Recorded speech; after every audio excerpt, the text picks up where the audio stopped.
Um jogo irritante, um jogo que não dá nem pra dizer que é um jogo pra esquecer, porque não é, a gente tem que lembrar disso. Eu vou falar um pouquinho nesse vídeo do jogo do Flamengo, falar um pouquinho desse vídeo também já do jogo contra a LDU também, afinal de contas é o próximo jogo. Gabriel Amaral voltando a fazer análise pocket aí, enfim, aos pouquinhos a galera vai se adequando também, lembrando. E fazendo hoje dessa derrota pro Flamengo por 2-0, cara. E é aquela dúvida, né? A cabeça do time tava no jogo contra a LDU? A cabeça do time ainda estava no jogo anterior contra a LDU? E por isso jogou tão mal? Foi, de certa maneira, até fiz alguns comentários antes do jogo, foi displicente? Provavelmente, acho que a resposta para tudo isso é sim. De certa maneira, o Fluminense meio que menosprezou um clássico contra o Flamengo. E isso, pra gente que é torcedor, a gente sabe que isso não se faz. Uma das grandes vitórias em Fla-Flus que a gente tem na nossa memória foi jogado com o time reserva deles. Você sabia disso? Com os dois times mistos e reservas. 2008, o Fla-Flu do Creu. O time deles está misto, o nosso time também está misto. Só tinha o Thiago Neves ali, mais um outro jogador. E é um Fla-Flu histórico. Não se despreza Fla-Flu desse jeito. E o Fluminense hoje, além disso, jogou mal. Não dá pra poder dizer que o Fluminense perdeu esse Fla-Flu. Eu acho que é um mundo de fantasia cor-de-rosa dizer que eles não ligaram pro jogo e só estavam cansados e na hora que vale, vale. Isso aconteceu no ano passado uma ou duas vezes, mas não aconteceu direto não. Vocês vão lembrar, até teve um superchat no finalzinho da transmissão que falou: pô, quando a gente perdeu pro Sporting Cristal, a gente perdeu pro Sporting Cristal, não, perdão, a gente perdeu a ida do Carioca e na volta a gente meteu 4-1. A gente perdeu o último jogo antes da final do Carioca, da final da Libertadores, é um 3-0 pro Cuiabá e uma derrota, acho que pro Bahia, se não me engano, né? Pro Atlético Mineiro, e a gente ganha na final da Libertadores. Beleza. Tem que lembrar que a gente foi eliminado do Flamengo na Copa do Brasil do ano passado também. Tem que lembrar que a gente teve alguns desafios ao longo do ano que não foram cumpridos. E isso foi no ano passado. O time de 2024 é muito parecido com o time de 2023, no sentido de que a gente só perdeu o Nino. Mas o time de 2024 precisa fazer a sua história. Não dá pra viver só da história de 2023. E vai ter oportunidade quinta-feira contra a LDU. O Fluminense perdeu pro Flamengo porque, vou dividir em três partes pra poder ter uma análise lógica. Por questão física. E aí, ok, é a única coisa que eu falo ok. Mais ou menos. O Diniz disse na coletiva que os jogadores que puderam ir ao jogo foram liberados pelo departamento físico. Beleza, não tô falando pra botar ninguém que não tivesse condições pra jogar. Tá certo. Agora, os jogadores tinham condições de jogar? Esses jogadores que entraram em campo: Fábio, Guga, Thiago Santos, Marlon, Diogo Barbosa, todos esses 5 jogaram na altitude. André, Martinelli jogaram também na altitude. Douglas Costa jogou menos, mas jogou também na altitude. John Arias e Cano. Só o Renato Augusto não tinha jogado lá na altitude. Esses jogadores tinham condições físicas de entrar? Eles estavam fisicamente presentes ali? Então que joguem. Porque não adianta botar em campo para depois. Não é que a gente não tinha jogador, a gente tinha no banco.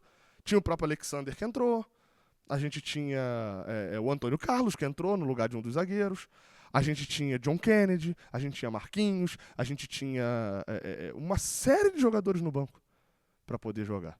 Então, assim, falar que, não, jogador. Então, não jogasse.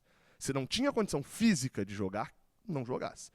Então, enfim, o Diniz falou e garantiu que os jogadores que entraram não tinham condição física.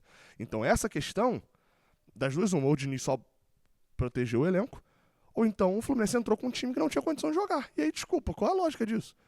Avisa que ninguém vem ver o jogo, pô. Se é pra jogar pra perder, não que tenham jogado pra perder, mas você entendeu a lógica. Então teve a questão física. Segunda questão: tática e técnica. O Fluminense até agora, neste ano, jogou 4 vezes com o time principal. Fez 1 gol.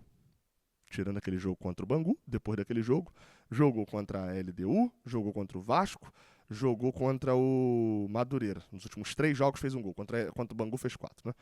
Mas nos últimos 3 jogos com o time principal fez 1 gol.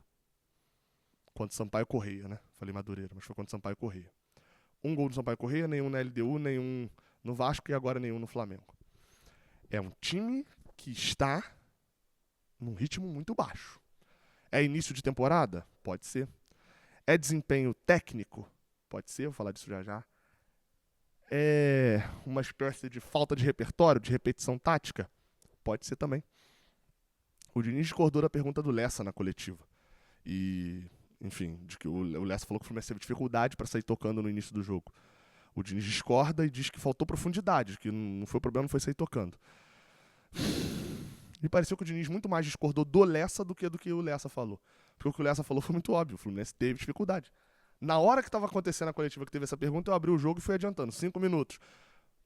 O Tite subia a marcação, linha deles no meio de campo, o Fluminense não conseguia sair tocando. 6 minutos a mesma coisa, 10 minutos a mesma coisa, 12 minutos a mesma coisa. O Fluminense não conseguia escapar. A única escapada acontece acho que com uns 14 ou 15 minutos, quando o Arias sai correndo sozinho com a bola, leva pra frente, vem 3 na marcação, ele ganha na raça, o Fluminense toca um pouquinho pra trás, gira a jogada e depois sofre a falta, que vem a finalização do João Arias. É a única chance do Fluminense enquanto tá 0x0 é essa, uma falta do João Arias no ângulo. E obviamente depois o gol que foi corretamente anulado mesmo do Thiago Santos. Então assim, peraí. Não é um problema, não foi saída de bola, o problema foi que faltou profundidade. Como que você bota profundidade com a defesa marcando no meio de campo? A defesa do Flamengo tava marcando no meio de campo, saindo bem com a bola. Ou investindo em lançamentos. O Fluminense não investiu nesses lançamentos, lançou muito menos do que o Flamengo dentro do jogo. Só o goleiro do Flamengo lançou mais do que o time do Fluminense inteiro. Eles tentavam sair por baixo. Problemas na saída de bola. Então, assim, existe uma dificuldade do Fluminense. Aí você vai falar, pô, mas o time todo adversário tá atacando, igual o Flamengo tava, tá atacando todo no seu campo, você vai ter espaço para contra-atacar. Não, porque isso eu falo tranquilamente, porque eu elogiei na vitória também. A lógica do Fluminense foi o que mudou a chave do Diniz em relação a 2019 para agora, é esse desempenho físico do Germancano ser um centroavante que vai jogar de volante na hora da volta da marcação. Então perde a bola o Fluminense, todos voltam para trás da linha da bola. E aí o que acontece? Você rouba a bola e quem tem físico para poder sair já tá lá na frente para receber a bola, proteger, escorar e fazer alguma coisa. Aconteceu 1 ou 2 vezes com o Renato Augusto porque ele não tinha voltado ainda. Então o time do Fluminense também tem esse problema tático para resolver. Técnica. Muitos jogadores ainda não jogaram em 2023 próximo do que jogaram no início de 2024, próximo do que jogaram no início de 2023. E o Fluminense sente muito isso. Tecnicamente, boa parte dos jogadores hoje foi muito mal. E aí eu vou acrescentar principalmente o que mais me irritou durante o jogo, que foi, como diz o Diniz, o sentido anímico. E que a gente volta lá pro ponto dos jogadores estão com a cabeça na LDU. Fisicamente, eu já falei aqui, se todo mundo que entrou em campo tinha condição de jogo, então todo mundo que entrou em campo tem que ser cobrado. Minha lógica é a seguinte, eu não tenho problema nenhum do Felipe Melo ter sido poupado. O Ganso ter sido poupado, o Keno. Ele não tinha condição de jogo. Agora, quem entrou, se entrou pra jogar, tem condição de jogo, não tem? Então vai ser cobrado fisicamente. Não adianta entrar em campo pra poder jogar mal e virar e falar assim, não, porque a gente fez uma viagem muito longa, tal como o André falou na coletiva. Beleza, fez isso tudo. Tinha condição de jogo? Tinha. Então joga. Tá meia bomba? Pô, então não joga, de fato. Realmente não tem que jogar, não. Mas a impressão que o mais me irritou no meio da transmissão do jogo, no meio do jogo ali, né? Foi a apatia. O Fluminense fez um primeiro tempo, quase que um jogo equilibrado ali com o Flamengo. O Fluminense estava com um time misto. A vitória interessava para poder passar em primeiro. Mas vai lá, o empate hoje não era algo ruim.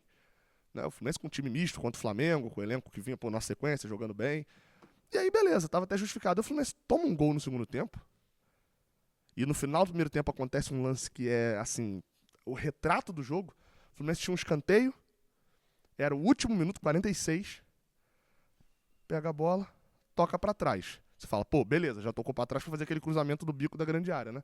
Aí pega a bola, toca para trás, recebe no meio, toca no goleiro, acaba o jogo, o primeiro tempo. Isso foi um retrato. Foi uma síntese, um resumo do que viria no segundo tempo, com o Fluminense tomando 1-0, numa falha do Antônio Carlos, né? Eu não estou personificando muitas coisas aqui, mas vocês estão entendendo. O Antônio Carlos sai para dar um bote errado, não só não rouba a bola do Arrascaeta, como ainda derruba ele e o Lima. E aí o Fluminense fica com 1 a menos na marcação. E isso vai estourar lá no Ayrton Lucas e mais um, que eu não lembro agora quem era, junto com o Alexandre. O Ayrton Lucas consegue o chute, vem o rebote e o Pedro faz. Ou melhor, o chute é cruzado e o Pedro faz sozinho. Foi um erro de precipitação do Antônio Carlos, já acontece, beleza. Mas aconteceu, o Fluminense tomou 1-0 e era um time apático, era um time que não estava desesperado para ganhar. E é onde eu acho que faz falta o Felipe Melo, faz falta um Ganso. De certa maneira, o Felipe Melo e um Ganso, por exemplo, são caras que pilham muito o time. E aí você precisa ter alguém que bota a bola também no chão para poder ter mais a cabeça. Falta o Marcelo. E o time de hoje, aparentemente, quando tomou 1-0, falou, Nossa, que problemão, perdemos. A impressão foi essa. Tem uma chance no jogo inteiro de bola rolando, que é um chute cruzado do Alexander que o Rossi espalma e pega. E depois que sai o segundo gol, então, parecia que a gente estava torcendo muito mais para acabar o jogo. Terminamos o jogo, né? Muito mais comemorando o 2-0 do que uma derrota, como eu citei lá de 2008, que podia ter virado isso. Essa derrota influencia muito pouco, vai influenciar na tabela, vou falar mais disso na segunda-feira. Espero que não influencie no jogo da LDU e espero que, tal qual em 2023, esse time também mostre uma capacidade de abstração até desses tipos de resultados. E que na quinta-feira entre sério para poder ser campeão contra a LDU. Jogar um futebol que ainda não jogou nesse ano. Isso aconteceu no ano passado, a gente não pode esquecer o que aconteceu no ano passado. Esse time merece esse voto de confiança. Quem vier aqui na quinta-feira sabe que vai estar com um time que foi campeão da Libertadores, campeão carioca, numa virada histórica, e tem essa capacidade. Mas precisa mostrar essa capacidade em 2024 também. Não dá para esquecer o que aconteceu em 2023. Mas não dá para ignorar que a gente está em outro ano e viver só de 2023. E acho que quinta-feira vai ser uma final não só para o título da Recopa, mas também vai ser um checkpoint da temporada. Se o Fluminense fizer uma boa atuação, jogar e tal, enfim, a gente vai avaliar pela atuação. Uma ótima atuação e sair daqui com o título, a gente olha e fala, cara, esse time sabe jogar, esse time é um time moldado para esses grandes jogos. Se for uma partida apática e problemática como essa, ou não só como essa, mas a dificuldade que a gente teve contra o Sampaio Corrêa e Madureira, por exemplo, de criar jogadas, até de certa maneira contra o Vasco também, de criar jogadas contra times muito fechados, se acontecer isso mais uma vez, aí a gente vai olhar e vai tem que começar a se preocupar com o que é 2024 e não só viver de 2023. É isso. Vamos ver na quinta-feira. Vai ser uma final em muitos sentidos. Até a próxima. Valeu.